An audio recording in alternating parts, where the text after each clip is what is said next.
Good morning students. The Asian international senior secondary school Begu की online classes में आप सभी का हार्दिक स्वागत है। आज हम क्लास 7 के जो बचे हुए क्वेश्चन आंसर हैं उनको सॉल्व करेंगे। इसके आधे क्वेश्चन हम पिछली वीडियो में कर चुके हैं, देख चुके हैं। ये लेसन भी हम पूरा एक्सप्लेनेशन देख चुके हैं। आज हम जो आगे वाले क्वेश्चन कर रहे हैं उनमें फर्स्ट क्वेश्चन आता है कौन सा, टिक द करेक्ट आंसर। मतलब जो आंसर्स है उनमें से एक आंसर चूज करना है जो कि सही हो। तो क्वेश्चन देखिए, which is not a natural ecosystem. तो एक बार क्वेश्चन लिख लेते हैं, फिर डायरेक्ट आंसर लिख लेंगे हम इसका। तो क्वेश्चन देखिए, question 1, which is not a natural ecosystem. Which is not a natural ecosystem. मतलब इनमें से कौन सा एक प्राकृतिक इकोसिस्टम नहीं है, नेचुरल इकोसिस्टम नहीं है। तो इसका आंसर क्या होगा,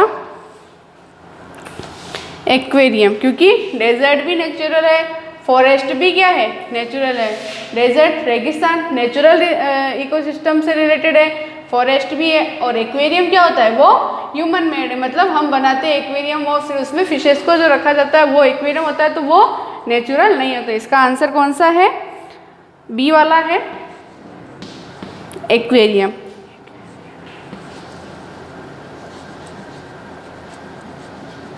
एक्वेरियम, ठीक है।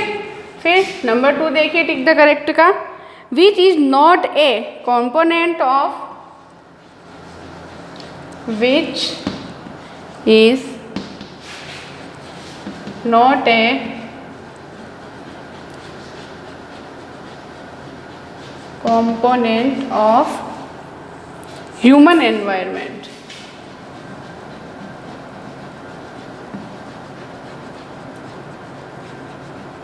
ह्यूमन एनवायरनमेंट का इनमें से कौन सा एक कंपोनेंट नहीं है।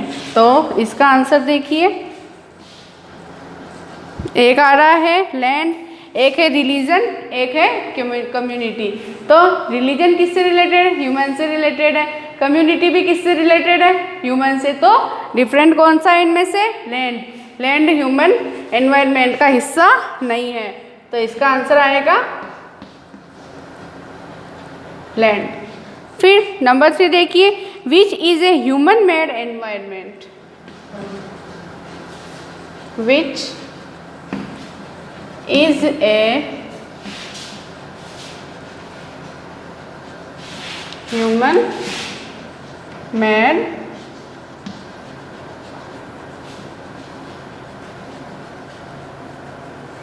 एनवायरनमेंट। इनमें से कौन सा एक क्या है, ह्यूमन मतलब मानव पर्यावरण से संबंधित है। तो इसका आंसर देखिए, mountain, C and road.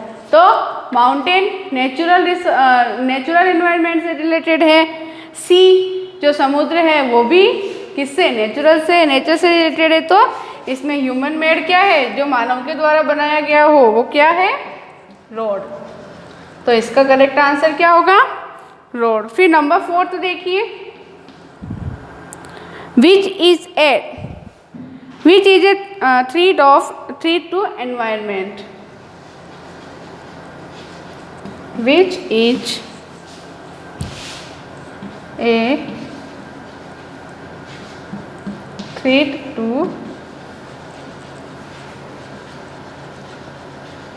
environment। तो इसका देखिए, फर्स्ट है ग्रोइंग प्लांट, ग्रोइंग पॉपुलेशन और ग्रोइंग क्रॉप्स। तो इसका आंसर क्या आएगा, ग्रोइंग पॉपुलेशन। क्योंकि दो तो क्या है, नेचुरल है, ये ह्यूमन से रिलेटेड है। तो इसमें आएगा ग्रोइंग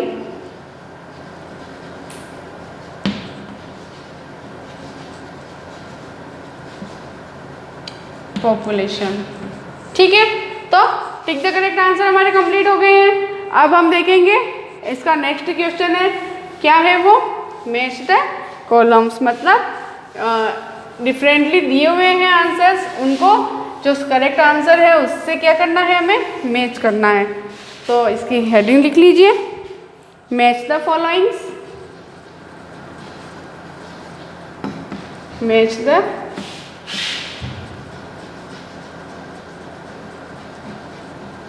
फॉलोइंग्स। मैं इसमें डायरेक्ट आंसर जिसके सामने लिख रही हूँ। जैसे कि फर्स्ट है हमारा बायोस्फीयर, फर्स्ट में लिखिए। तो बायोस्फीयर से रिलेटेड जो बात इसमें आ रही है वो हम लिखें तो narrow zone where land water and air interact. E वाला जो आएगा वो इसमें आएगा, नैरो, ई जो है narrow zone where land water and air, where land water and air interact. ठीक है,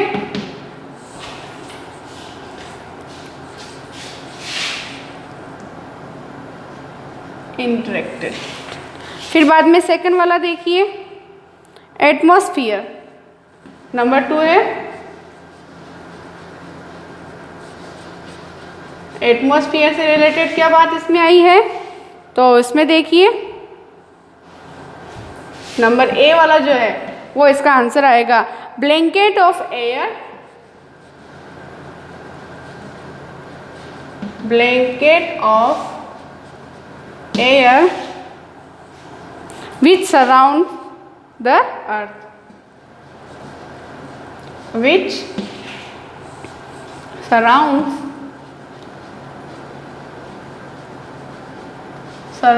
the earth।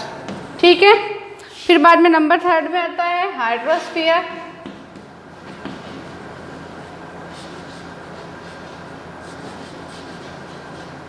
तो हाइड्रोस्फीयर का हम क्या लिखेंगे, नंबर 3 के अंदर देखिए, डोमेन ऑफ वाटर, जो कौन सी लेयर किससे रिलेटेड होती है, वाटर से रिलेटेड जो लेयर होती है वो इसमें आती है। तो domain of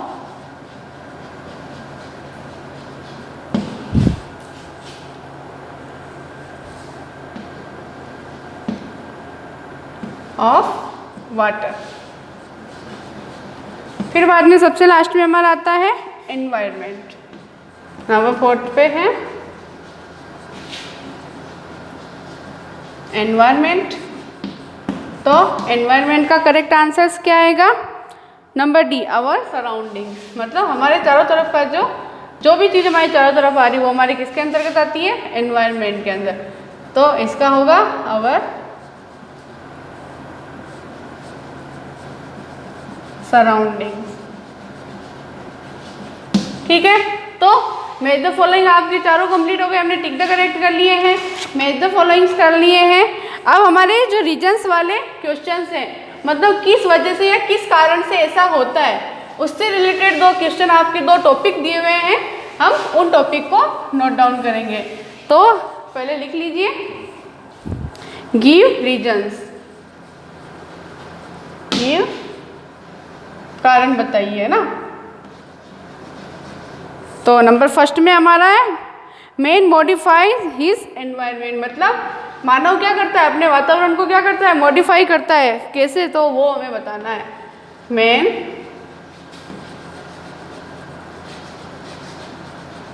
modifies his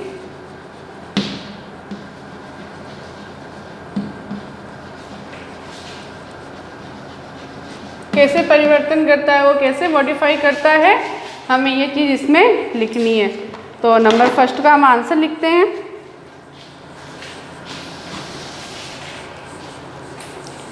man modifies his environment,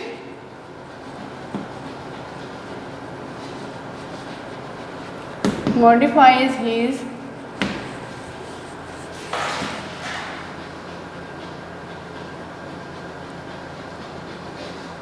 environment to fulfill his basic needs। उसमें परिवर्तन क्यों करता है, वो अपनी जो बेसिक ज़रूरतें होती हैं उनको पूरा करने के लिए। To fulfil his basic needs. Basic needs as it is the basic as it is the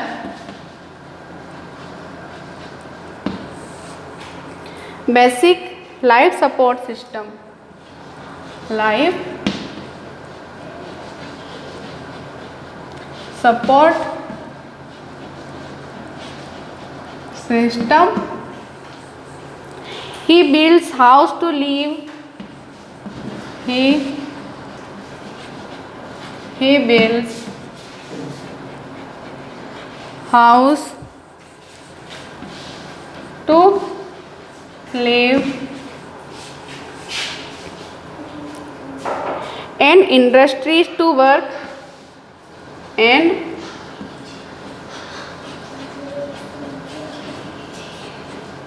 industries to work, in which modifies the environment, in which modifies the environment and also its minerals and also its minerals wealth. Mineral wealth.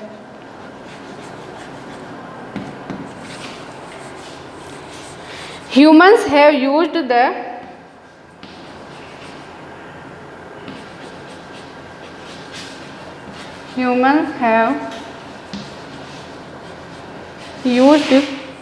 the fossils for their own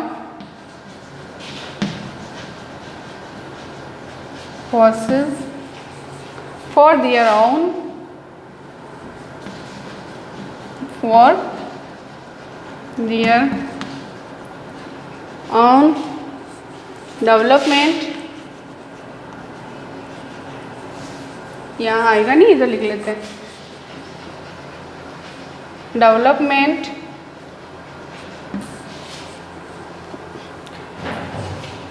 disturbing the ecological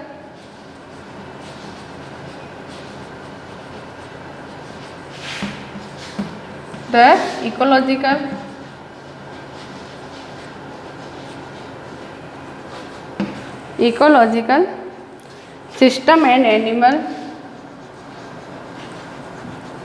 system and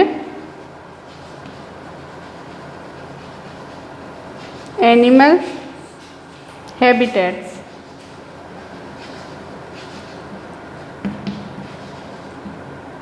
ठीक है, तो मतलब किस वजह से वो तो main ही वो अपनी जो बेसिक नीड्स होती है, उसकी जो आधारभूत आवश्यकताएं जो होती है, उनको क्या करने के लिए, पूरा करने के लिए वो क्या करता है, एनवायरनमेंट में, पर्यावरण में क्या करता है, परिवर्तन करता है, अपने अनुकूलित उसे बनाता है ताकि वो उस वातावरण में आसानी से अपना जीवन यापन कर सके।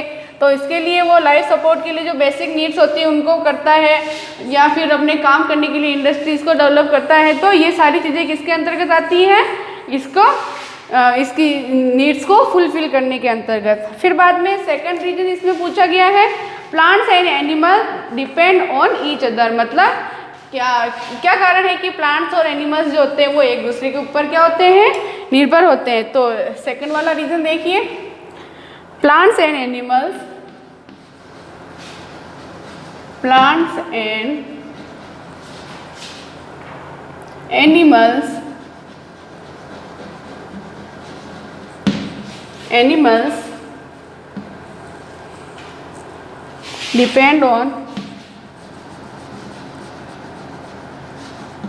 depend on each other.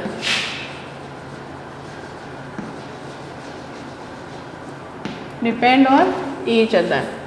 तो इसका आंसर देखिए, plants and animals are interdependent, plants and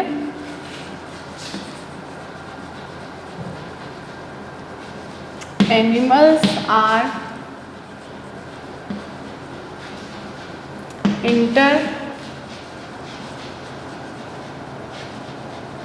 interdependent on each other because on each other because क्या रीज़न है इसका,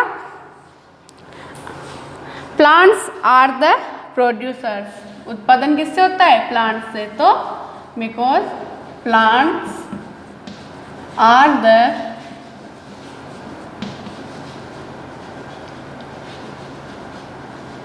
प्रोड्यूसर, उत्पादन करता है, एंड एनिमल्स आर कंज्यूमर्स, और उपभोग कौन करता है, एनिमल्स, एंड एनिमल्स आर, जो हमने इकोसिस्टम में पढ़ा था ना फूड साइकिल, वही चीज़ इसमें शॉर्टली में बताई गई है, कंज्यूमर्स। तो आगे देखिए, और plants release oxygen in the atmosphere, plants release oxygen in the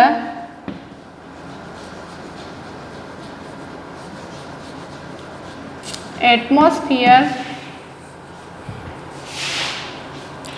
which is inhaled by humans, which is inhaled by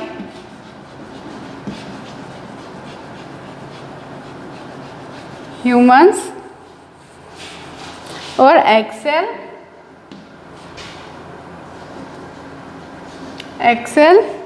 carbon dioxide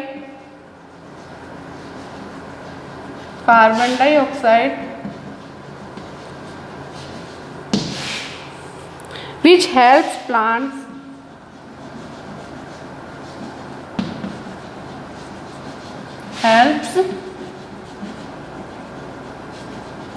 plants in producing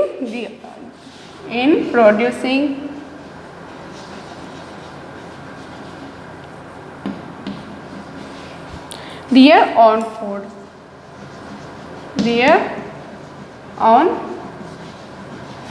मतलब जो प्रोसेस हमने किस में पढ़ी थी, फूड साइकिल की जो हमने पढ़ी थी इकोसिस्टम में, वही चीज़ इसमें बताई गई कि वो कैसे एक दूसरे पर निर्भर होते हैं। तो plants and animals are interdependent on each other because plants are the producer and animals are consumers, मतलब वो एक दूसरे के ऊपर निर्भर कैसे होते हैं, तो प्लांट्स तो क्या होते हैं, उत्पादन करता है, मतलब वो खाना क्या करते हैं, बनाते हैं, मतलब हमारे खाने के लिए जो चीज़ें बनाते हैं। तो जैसे एनिमल्स के लिए भी जो खाना बनता है वो किससे बनता है, एक तरह से प्लांट्स की वजह से ही बनता है, और एनिमल्स क्या करते हैं, उनका उपभोग करते हैं, उनका उपयोग करते हैं। तो उसमें एनिमल्स क्या हो गए, उपभोक्ता हो गए। Plants release oxygen in the atmosphere, plants वो क्या करते हैं, ऑक्सीजन क्या करते हैं, एटमॉस्फेयर में, हमारे वातावरण में ऑक्सीजन गैस छोड़ते हैं, which is inhaled bye humans, और जो किसके द्वारा ग्रहण की जाती है, ह्यूमंस के द्वारा और एनिमल्स के द्वारा, एंड एक्सेल कार्बन डाइऑक्साइड, और जो हम क्या करते हैं, वापस कार्बन डाइऑक्साइड रिलीज करते हैं, तो उसको क्या करता है, प्लांट्स की वो किस में काम आती है, जो खाना बनाने की जो प्रक्रिया होती है, इनकी जो फोटोसिंथेसिस जो हमने पढ़ी थी, तो उसमें किसका यूज होता है, प्लांट्स का यूज, कार्बन डाइऑक्साइड गैस का यूज होता है। तो वो वापस किससे इंटरेक्ट हो गई, मतलब ऑक्सीजन और कार्बन डाइऑक्साइड किससे इंटरेक्ट हो रही है, आपस में एक दूसरे से जुड़ी है, मतलब हम सांस लेने के लिए प्लांट्स के ऊपर निर्भर हैं, और प्लांट्स को खाना बनाने के लिए किसकी जरूरत पड़ती है, कार्बन डाइऑक्साइड की, जिसको हम रिलीज कर रहे हैं। तो इस तरह से ये दोनों एक दूसरे से कैसे हैं, जुड़े हुए हैं, एक दूसरे पे क्या है, डिपेंड है। तो हमारे इस लेसन के सारे क्वेश्चन आंसर हो गए हैं। पिछले वाले क्वेश्चन आंसर मैंने पिछली वीडियो में करवा दिए थे और बचे हुए जो क्वेश्चन थे वो हमने आज की वीडियो में कर लिए। फिर भी अगर इससे रिलेटेड कोई दिक्कत आ रही हो, कोई प्रॉब्लम आ रही हो तो आप इस नंबर पर कांटेक्ट कर सकते हैं। आपकी प्रॉब्लम को मैं सोल्व करने का पूरा प्रयास करूँगी। इस वीडियो को लाइक कीजिए, शेयर कीजिए ताकि दूसरे बच्चों को भी इसका लाभ मिल सके, उनको भी अपनी स्टडी में हेल्प मिल सके। धन्यवाद।